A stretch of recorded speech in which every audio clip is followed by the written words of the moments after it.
This is Talk of the Town, a weekly program featuring community events happening in and around Northeast Michigan, with your host, Nancy Smitham, and get the latest from Alpena Community College with Dr. Don McMaster. And now, today's Talk of the Town. Good morning and welcome to Talk of the Town. I'm Nancy Smitham. My first two guests today are both from Hope Shores Alliance. I have Janine Kautz and Natalie Francis. Good morning and welcome. Thank you so much. Good morning. Good to have both of you here today, and I understand you had the phone number memorized today. I do. It's 989-356-2560. Very good. And Janine, to get back to a serious side, you know, Hope Shores Alliance just came off of Sexual Assault Awareness Month. How did that go, and what were some of your successes? Yeah, April's always a big month for us with Sexual Assault Awareness Month, and we're so fortunate that we have so many fantastic partners, especially the college.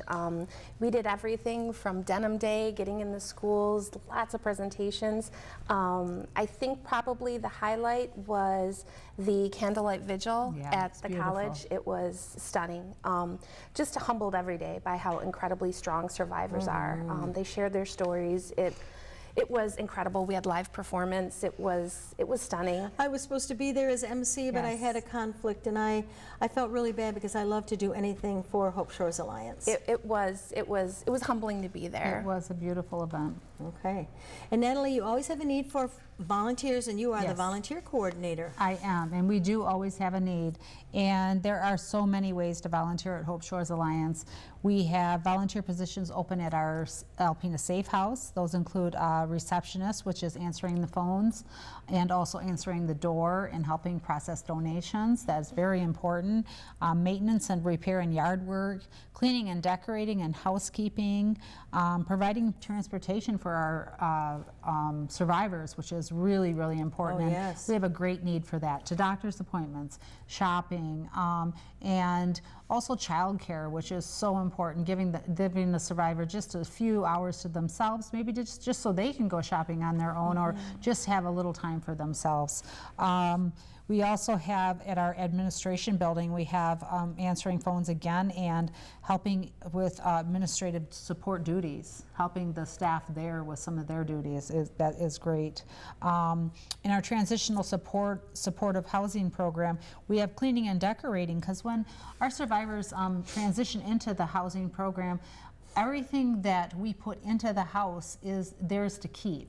So we make sure that the house is decorated and everything's in there that they need, and then they can take that with them when they transition out of that home as well. Perfect. So that's a great need for them to go in there and help decorate it. It's kind of fun for them, and then also, you know, the knowledge that they're able to take that with them.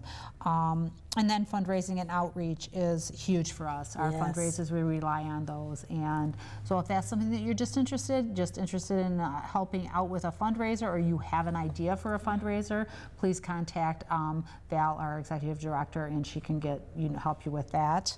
Or hosting a gift drive, or helping with one of our awareness months. So, very good. All those needs are greatly appreciated. Now, Janine, I know you're done with Sexual Assault Awareness Month, but I'm sure there's something else on tap. Yeah, we thought about taking a break, but decided against it. We're really trying to focus on human trafficking.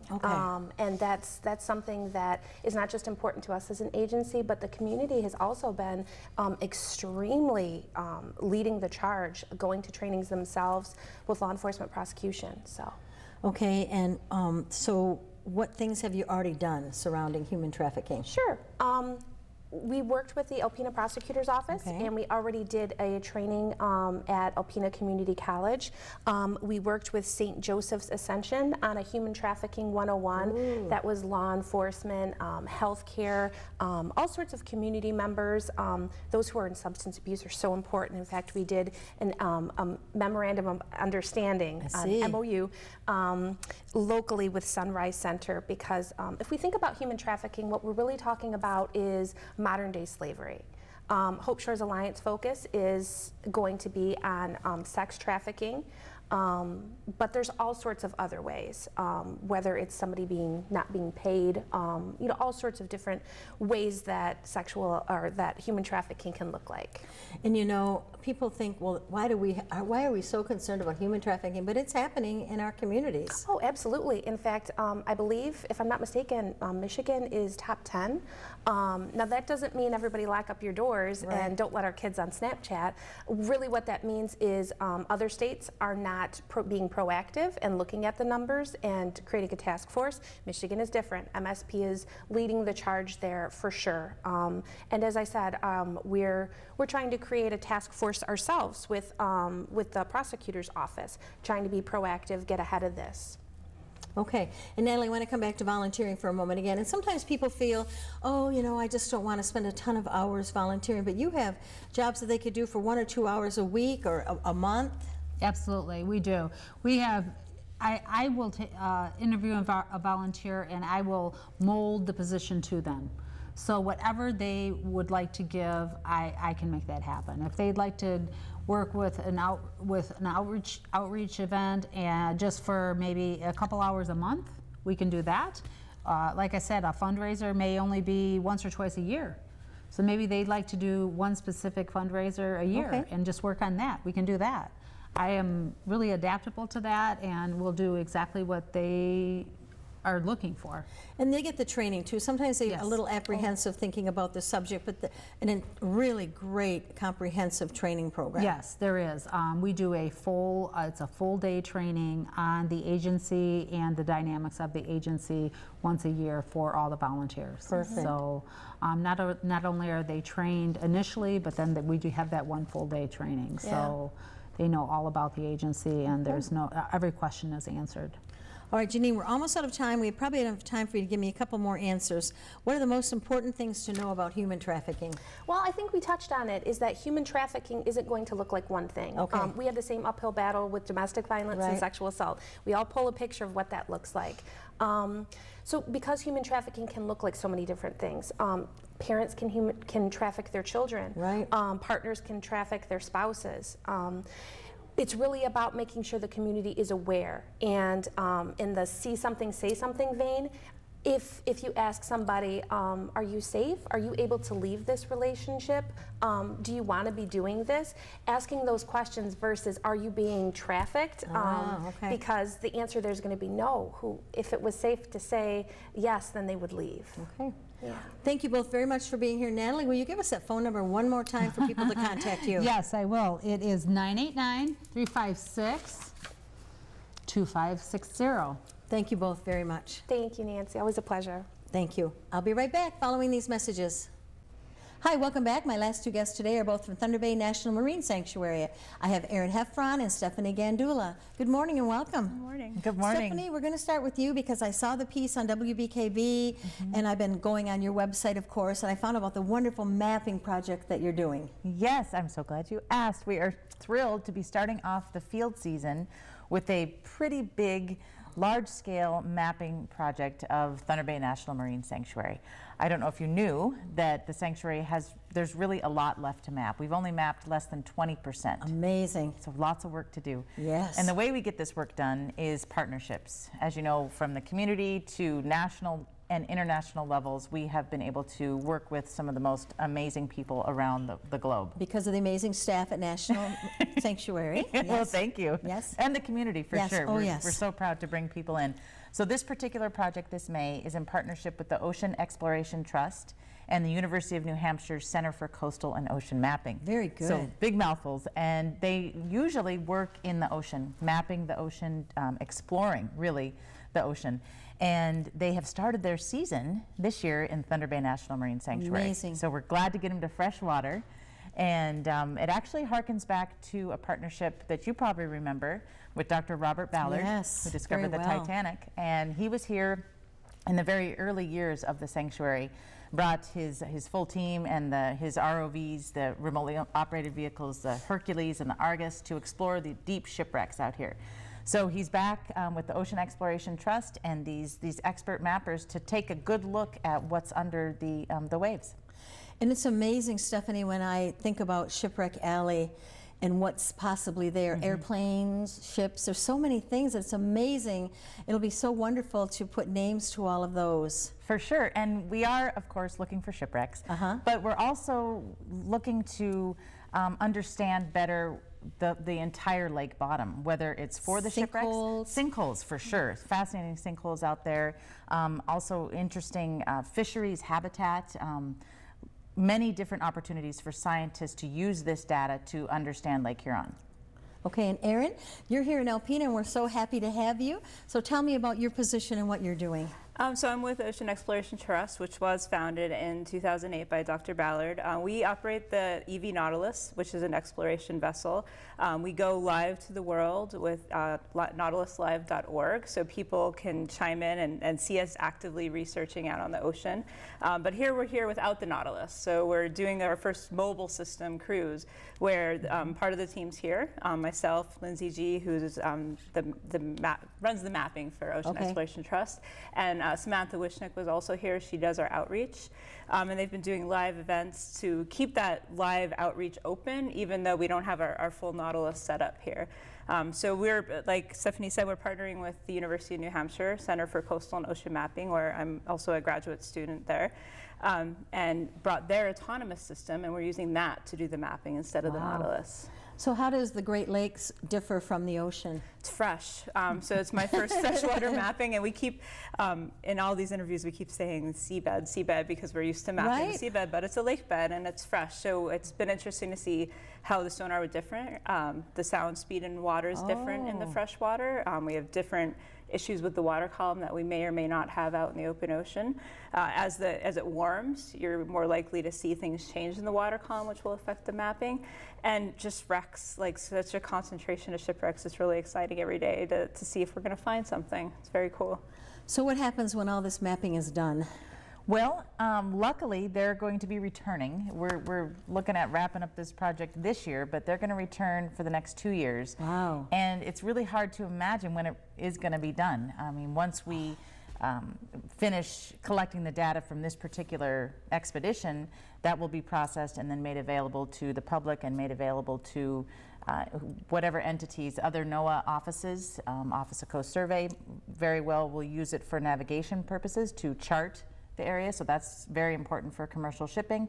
Also for DNR fisheries, taking a closer look at where these fish are living, and invasive species studies. And we also had an opportunity to bring the autonomous surface vessel to the Thunder Bay River during our annual competition, the underwater robotics competition, and they did some mapping in the Thunder Bay River, and that's going to hopefully gather some data that we can use to share with the cruise ships, and so they understand better what they're getting into when they pull into Alpena. I'd love to see what that mapping looks like. I bet that's interesting. Yeah, for sure. Very good. So after you leave Alpena, then what's next for you? Well, we head out to the West Coast, where we'll join the Nautilus in San Pedro, California.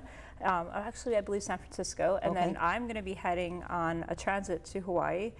So we'll be mapping the Pacific on the way to Hawaii, which is great. And then stop in Hawaii for a couple days, and then I continue on to American Samoa. So 5 weeks of open ocean mapping and transit.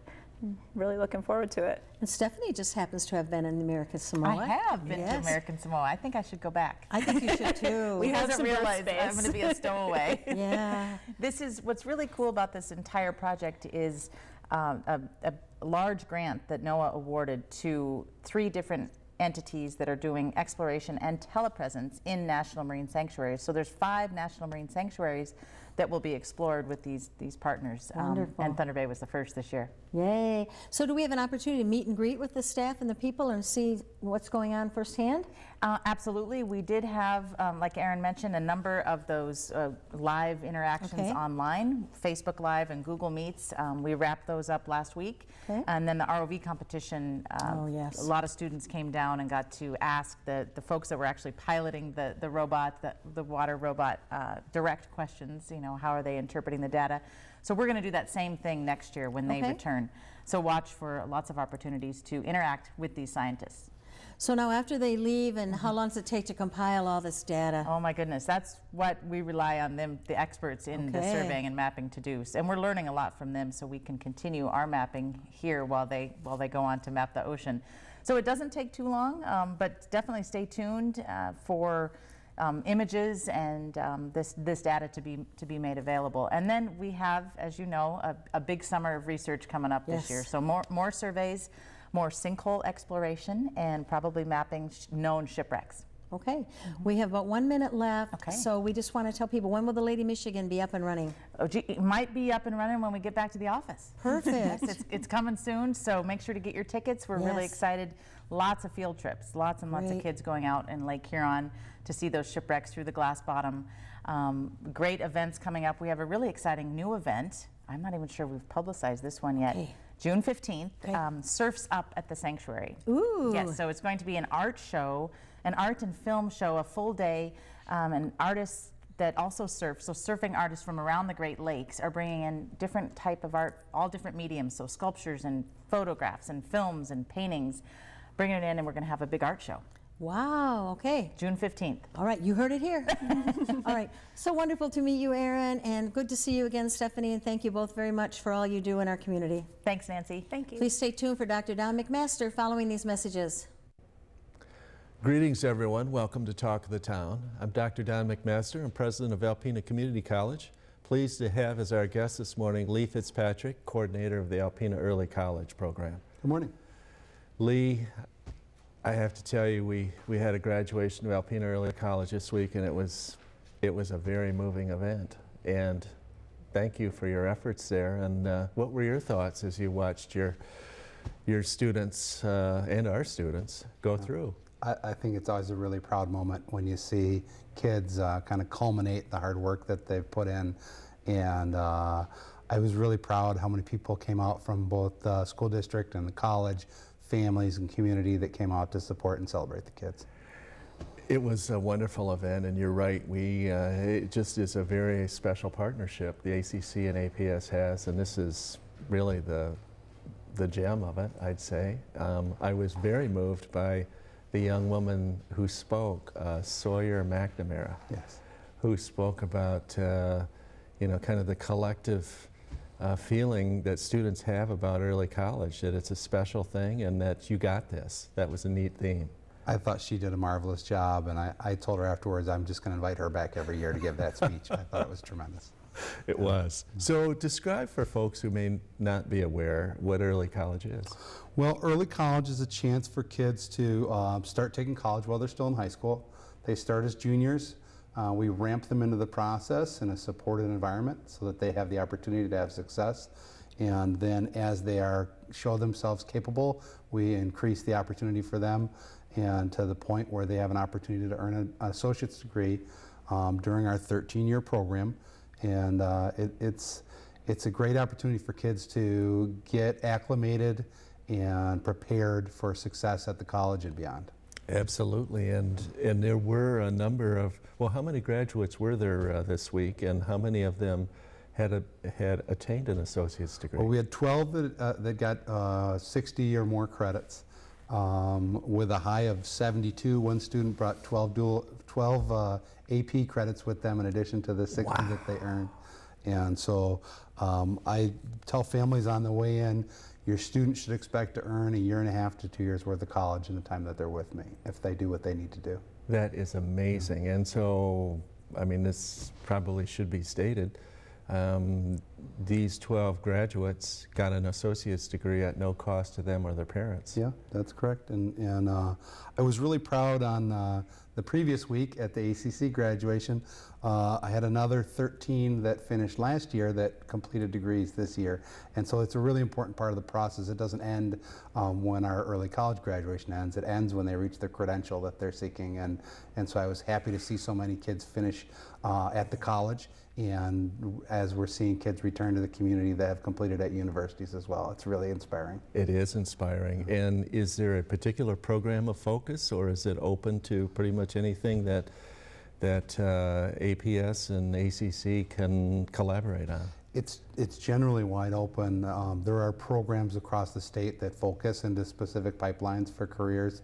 We've made the conscious decision to give kids opportunity to cross the spectrum based on the programs that ACC offers, and there are so many that prepare kids in so many ways for careers afterwards, and we're really happy that we can provide so many options for kids. Yeah, that's wonderful. So there are students in occupational programs so where they can exit an associate's degree and get a job, or there's transfer kids that may want to complete and then go on to a university. Yeah, really we have both. The other category is kids that are earning professional certifications through the college. Some of the wonderful programs that you have there that really have kids ready to go right into the workforce when they're done. And so there's some places if you are very focused on a specific skill and a career that skill uses, kids have the opportunity to complete those in a year span and go out and be very, very employable in our community and in our state. So I think those are awesome options as well. Absolutely. And you,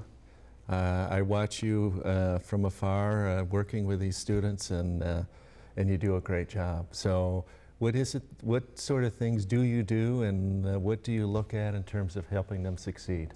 Well, what I hope to do at the start of every process is hand them off as much of the responsibility as I can, as early as I can. The art to it may be figuring out when that is. And yes. We look very heavily at students' habits and try to develop good habits. We know that attendance is vital, and that employers see attendance as vital in the future. And so we want to build professional skills like that in addition to the academic skills. And so a lot of it's pushing, it's pulling, it's supporting, and listening and understanding, and just trying to know each student and figure out what it is that they need that will help them get them along the way. I think there's been a number of early college programs fired up around the state, but the integral piece, as I see it, is the piece that you provide, which is the focus, the guidance, the advising, the inspiring, the motivating, that kind of support piece. If that's not there, the structure can get pretty flimsy for students. There's really strong research that supports that the role of a support person and the differences that it makes between the average student that goes off to college and the one that goes through it this way. You know, there's talk around the state of free community college potentially at some point in other states that are doing that. And my wish, if that comes true for Michigan students, I think it's a beautiful thing, but I hope that they don't just write checks. I hope that they know that the support and the guidance along the way makes it work. And I think in our situation, you know, the college has been incredible in providing support for our kids as well. Our Student Services Center and Mike Colleen and our instructors and everybody along the line is really in for these kids, and that makes a big difference. It does. Yeah. Lee, we have about 30 seconds left, and it looks like you've got phenomenal numbers for this upcoming fall. We're going to be busy in fall. I had about 80 applicants, and we're kind of doing our final sorting through that. You know, part of the goal of this program, it's not to pick the 80 best students at the high school. It's to find kids that are driven towards finding a future career and academic success and helping them along the way. So kids that look like our whole community and kids that come from the full spectrum of our community and helping those kids find a successful pathway forward. Lee Fitzpatrick, thank you for what you do. Thank you also to APS, and thank you folks for watching Talk of the Town. We'll see you again next week. This has been Talk of the Town with your host, Nancy Smitham and Dr. Don McMaster. For a list of community events taking place in Northeast Michigan, please visit our website at WBKB11.com and click on our community link. This has been a Thunder Bay Broadcasting Corporation production.